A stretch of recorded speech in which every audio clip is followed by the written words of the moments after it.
Jangan lupa like, comment, and subscribe channel YouTube TVRI Bengkulu dan nyalakan lonceng notifikasinya. Obrolan pas di sini kembali lagi. Nah, untuk Anda pemirsa Opini yang belum subscribe sekarang juga YouTube channel TVRI Bengkulu, sekarang subscribe sekarang juga, dan jangan lupa aktifkan lonceng notifikasinya biar bisa tahu nih ada program-program yang terbaru apa saja yang sudah diupload ke YouTube channel TVRI Bengkulu. Kita lanjutkan kembali nih ngobrol bersama dengan Mbak Nana di sini, Erna Sari Dewi. Tapi sayangnya durasi waktu yang luar biasa sekali kalau ngobrol memang sama Mbak Nana ini. Teman-teman saya juga bilang, terus juga dari teman-teman penyiar TVRI Bengkulu yang sudah senior juga ngobrol, kalau sudah ngobrol sama Mbak Nana, wah lupa waktu kita. Bahkan bukan cuma lupa waktu, lupa makan siang. Nah, asal jangan lupa istri di rumah. Nah, ini nih ya, pesan-pesannya nih pemirsa ya. Oke, nah untuk Mbak Nana nih, ini kan juga aktif nih untuk di olahraga renang ya di Provinsi Bengkulu. Nah, kita berbicara tentang olahraga renang sendiri nih. Mbak Nana ngelihatnya pada saat dulu nih sebelum Mbak Nana terjun atau juga dipercaya sebagai Ketua Akuatik Indonesia Provinsi Bengkulu ini, ngelihat perkembangan anak-anak muda Bengkulu yang aktif di dunia renang ini seperti apa Mbak Nana? Saya bukan sekali ini ya memegang olahraga, ketua olahraga. Dulu saya itu di karate. Oh, karate. Ketua karate kota, waktu saya ketua DPRD kota. Kemudian saya pernah di voli juga, tapi saya waktu tatarannya wakil ketua. Dan sekarang saya fokus memegang pada akuatik. Kemarin saya juga sempat ditawarin juga berkuda, tapi saya bilang jangan deh. Saya ini kalau megang sesuatu, saya nggak mau karena itu hanya nanti menjadi catatan. Oh, saya pernah ini, tapi saya tidak ada yang saya tinggalkan gitu loh. Tidak ada yang saya hasil karena saya nggak ada di situ. Nah, maka saya fokus kepada akuatik ini. Saya betul-betul ingin konsen mendidik atlet-atlet renang di Provinsi Bengkulu ini ya. Saya ingin atlet renang provinsi karena mereka ini punya potensi yang luar biasa loh. Potensi yang ketika setiap kita mengadakan event, kita selalu melihat ada bibit-bibit baru atlet-atlet kita. Dan saya bikin terharu itu, atlet itu luar biasa semangatnya. Kadang beberapa ada yang misalnya dari orang tua yang tidak mampu gitu, tapi mereka luar biasa, luar biasa anaknya itu bisa berprestasi. Oke, berarti memang sebaiknya rutin gitu Mbak Nana ya untuk event-event renang yang ada di Provinsi Bengkulu ini. Kita buat di sini menjadi tuan rumah untuk tingkat nasional, sama seperti Mbak Nana sudah pernah buat pada saat itu untuk tingkat Sumatera pada saat itu Mbak Nana ya. Iya. Oke, nah untuk sekarang nih Mbak Nana sebagai seorang Srikandi perwakilan dari Provinsi Bengkulu nih. Ini kan otomatis perempuan-perempuan sekarang, anak-anak muda ini mungkin ada yang dulunya sama seperti mana mau terjun ke dunia politik, tapi lagi-lagi terbentur, wah dari orang tua atau bahkan juga dari teman-teman, nggak usah masuk politik, ngapain dong ini politik gitu kan. Banyak ini seperti yang juga dialami Mbak Nana, dapat intimidasi atau ancaman pada saat itu. Nah, apa nih yang Mbak Nana ingin sampaikan untuk para Srikandi yang ada di Bengkulu ini Mbak Nana? Iya, saya ingin sampaikan terutama para Srikandi ya, para perempuan, terkadang kita yang mengecilkan diri kita sendiri. Artinya terkadang sebelum kita mengambil sesuatu pekerjaan, kita selalu bilang, aduh kayaknya nggak bisa ya, aduh kayaknya berat ya.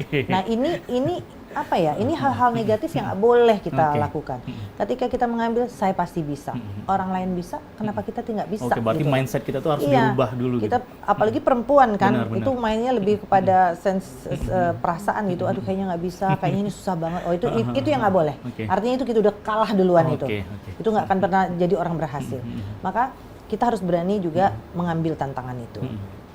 Mengambil tantangan yang kenapa orang lain, para lelaki bisa, kenapa kita nggak bisa? Bukan berarti ini soal hebat-hebatan, tetapi membuktikan bahwa diri kita itu bisa maju, maka kita harus punya keterampilan, kita harus punya kapasitas diri. Nah itu harus digali juga.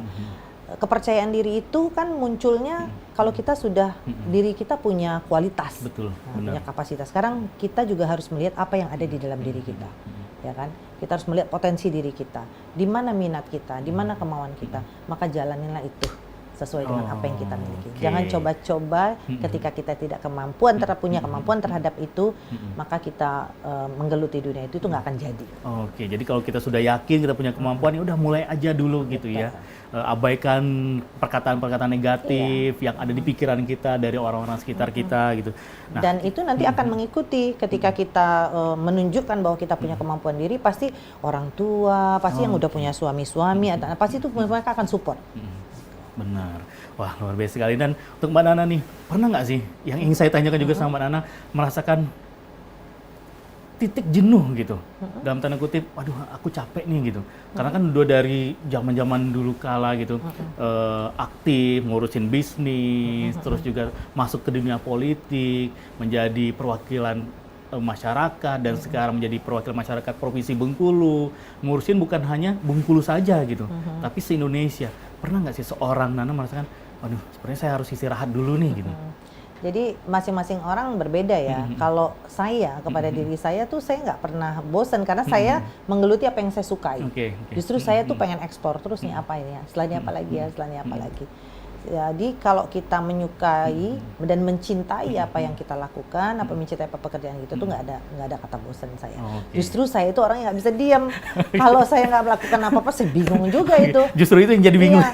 Jadi ini mau ngapain? Aduh nggak bisa saya. Gitu. Pasti ada sesuatu yang saya harus lakukan. Alright. Dan kalau untuk harapan dari Mbak Nana sendiri nih, terutama untuk diri sendiri nih, apa sih yang belum kira-kira dicapai atau ada sesuatu hal yang Mbak Nana inginkan tapi, waduh, seperti ini saya belum capai nih, mungkin ada kesulitan yang dihadapi, apa saja itu Mbak Nana? Kalau sekarang sih saya lebih fokus kepada apa di mana titik saya berada. Ya, saya nggak mau ini yang terlalu muluk. Saya sekarang berada di Komisi 7, tentu saya akan memberikan beberapa sumbangsi. Saya akan membangun UMKM ini lebih baik lagi dari sebelumnya. Kalau taruh sebelumnya misalnya belum banyak, lebih banyak lagi bisa menciptakan UMKM baru, atau kemudian kalau pariwisata kita yang masih seperti ini sekarang akan menjadi lebih baik ke depannya.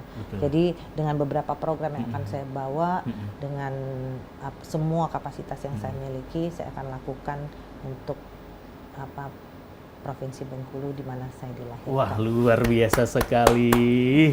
Dan untuk Mbak Nana nih, kan juga aktif nih di sosial media nih. Nah, untuk Anda pemirsa Opini, jangan lupa nih bisa langsung follow sekarang juga Instagramnya Erna Sari Dewi. Nah, jadi biar official. Nah, jadi nanti kalau ada yang ingin disampaikan bisa DM juga.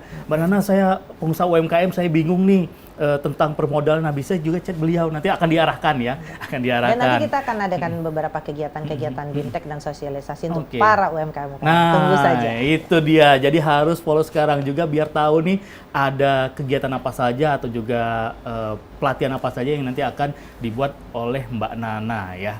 Dan terima kasih banyak Mbak Nana sudah hadir kembali ke rumah. Home sweet home. Kalau dulu Mbak Nana berapa tahun Mbak Nana di TVRI Bengkulu? Cukup lama ya, saya 99 tapi saya sempat pernah berhenti sebentar karena saya punya bayi kan, terus udah gitu kemudian saya gabung lagi, cukup lama lah saya, 4 tahunan lah gitu. Wah, luar biasa saya sekali. pernah pegang program sendiri soalnya, Perempuan Rafflesia. Oh, Perempuan Rafflesia. Wah, luar biasa. Ternyata bukan hanya menjadi seorang penyiar, tapi juga ada idenya membuat program sendiri. Ya, wah, keren. Dan sekarang terwujud nih menjadi Perempuan Rafflesia di ibu kota. Sekarang kalau dulu saya wawancarain orang, sekarang saya yang diwawancarain. Betul. Begitu apalagi di kantor Mbak Nana, keluar kantor sudah ada wartawan nunggu. Wah, luar biasa. Ke daerah-daerah juga ada wartawan lagi, ada teman-teman person sudah menunggu. Luar biasa. Sekali lagi terima kasih banyak Mbak Nana sudah hadir di TVRI Bengkulu. Sehat-sehat terus. Ya, salam untuk keluarga, lancar semua pekerjaannya. Mudah-mudahan apa yang sudah Mbak Nana programkan, sudah Mbak Nana atur segala macam bisa berjalan dengan lancar. Apa yang diimpikan juga Mbak Nana bisa segera terwujud ke depannya ya. Sekali lagi terima kasih Mbak Nana. Pemirsa Opini, tanpa terasa kita harus berpisah dulu ngobrol bersama sosok Sri Kandi Bengkulu ini, Erna Sari Dewi, yang pastinya kita tunggu kedatangan Mbak Nana selanjutnya. Siap. Stand by terus pokoknya untuk TVRI Bengkulu Mbak Nana ya. Terima kasih pemirsa Opini Bengkulu. Saya Iqbal Fatwa pamit undur diri dulu. Wassalamualaikum warahmatullahi wabarakatuh. Sampai jumpa.